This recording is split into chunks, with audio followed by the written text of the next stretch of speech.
Good evening friends. आज BPSC की मुख्य परीक्षा में जो पॉलिटी विषय है उस पॉलिटी विषय से संबंधित बिहार में दलित आंदोलन के बारे में हम लोग चर्चा करेंगे। और ये पॉलिटी जो 65वीं बीपीएससी में पूछा भी जा चुका है, आप इसके माध्यम से हम आपको फ्रेमिंग बता रहे हैं। आप इसका एक बार स्क्रीनशॉट कभी भी ले सकते हैं और आंसर राइटिंग प्रैक्टिस में आपको बहुत मदद मिलेगा। आप देखेंगे कि बिहार में दलित आंदोलन लिखते समय हम इन 4 बिंदुओं पर इसकी व्याख्या करेंगे।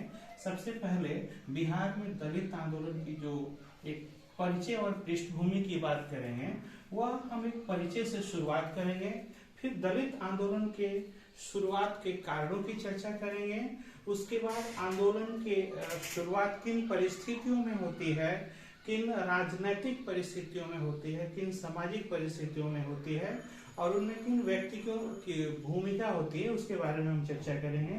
फिर देखेंगे कि निष्कर्ष के तौर पर बिहार में जो दलित आंदोलन है कितना सफल रहा है और क्या संभावनाएं हैं इस आंदोलन की, इसके बारे में चर्चा करेंगे। तो आइए शुरू करते हैं।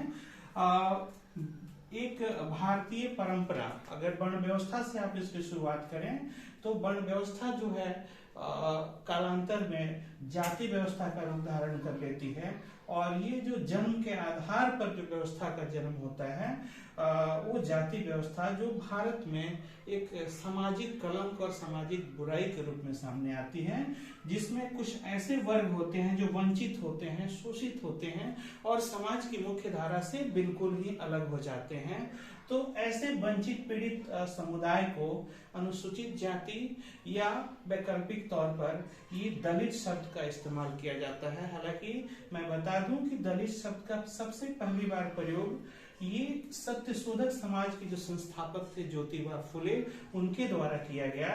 हम देखें तो बिहार में ये जो दलित समुदाय है जनसंख्या के दृष्टिकोण से लगभग 16% और 93% जो जनसंख्या है इनकी, यह ग्रामीण परिवेश में निवास करती है। आप समझ सकते हैं कि अर्बनाइजेशन से कितने दूर हैं ये।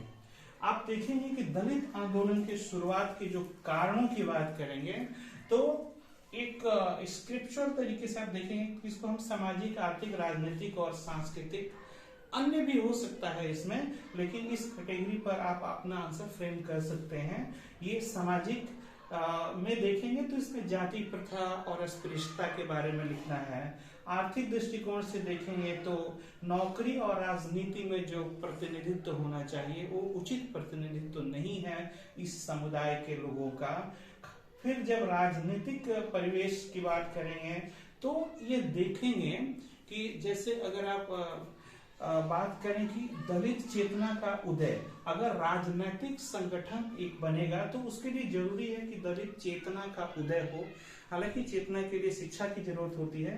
तो जैसे ही दलित चेतना का उद्भव होता है वो सामाजिक संगठन, एक राजनीतिक संगठन का विकास होता है।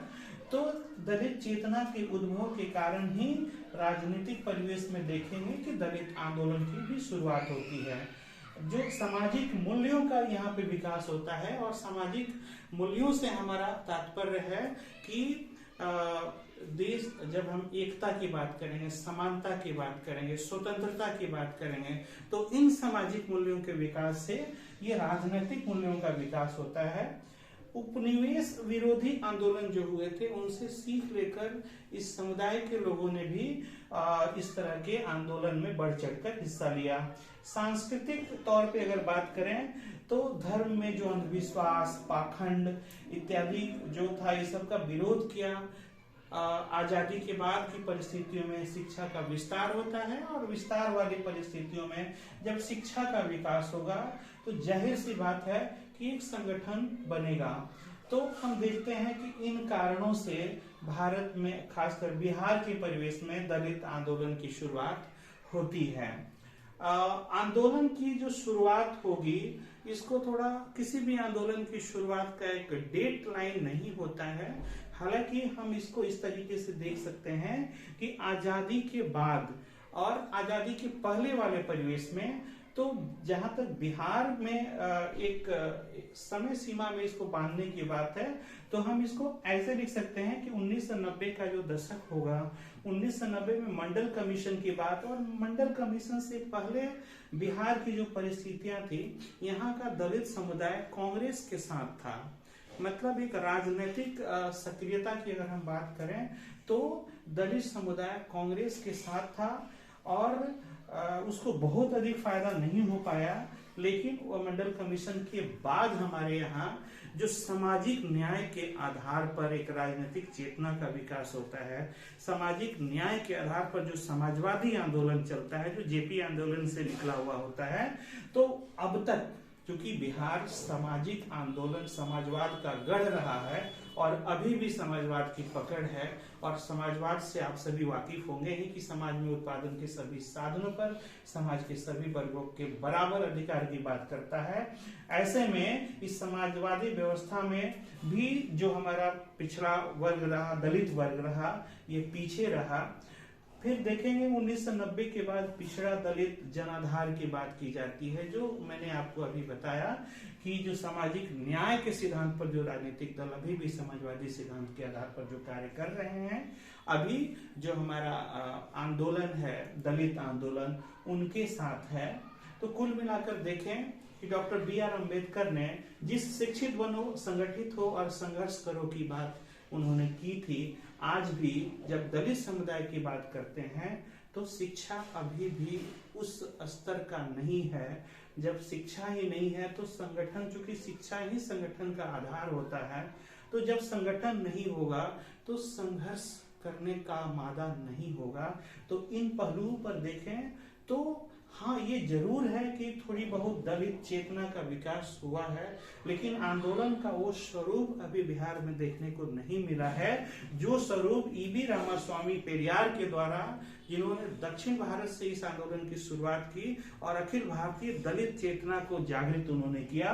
बिहार का जो आंदोलन है अभी वो महाराष्ट्र के दलित पैंथर्स, जिसकी स्थापना 1972 में हुई थी, उस स्तर के आंदोलन की जरूरत है। हमें उस स्तर के आंदोलन की जरूरत है जो मान्यवर काशीराम और सुश्री मायावती के द्वारा उत्तर प्रदेश में जो दलित एकता का परिचय दिया गया है, तो ऐसे ही आंदोलन की जरूरत है बिहार में। तो निष्कर्ष के तौर पर हमें ये कहना होगा कि दलित चेतना का विकास थोड़ा ही सही हुआ है, लेकिन हमें अभी इस स्तर पर आने की जरूरत है।